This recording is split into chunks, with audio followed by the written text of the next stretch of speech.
Good morning বন্ধুরা। আজ আমি সকালের টিফিন হিসেবে বানালাম ডালিয়ার খিচুড়ি।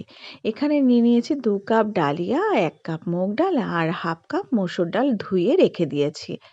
এবার আমি নিয়ে নিয়েছি কিছু সবজি আর নিয়ে নিয়েছি ধনেপাতা কুচি অনেকটাই, আর গ্রেট করা আদা, কাঁচা লঙ্কা কুচি, চিনেবাদাম।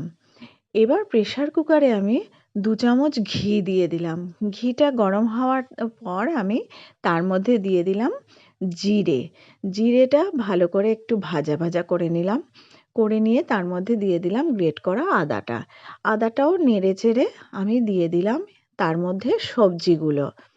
সবজিগুলো দিয়ে আমি ভালো করে একটু নেড়ে তার মধ্যে দিয়ে দিলাম নুন আর হলুদ। কারণ সবজি মানে ভাজার মধ্যে কিন্তু নুন হলুদটা দিলে তাড়াতাড়ি সেগুলো মজে যায়, নরম হয়ে যায়।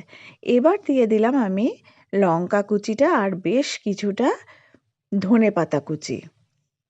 তারপর আমি এটাকে ভালো করে মিশিয়ে তার মধ্যে দিয়ে দিলাম ওই ধুয়ে রাখা ডালিয়াটা। ডালিয়াটা দেওয়ার পরে আমি তার মধ্যে স্বাদ মতো নুন আর চিনি দিয়ে দিয়েছি। এবার আমি দিয়ে দিলাম আমি গরম করে রেখেছিলাম জলটা, সেই জলটা।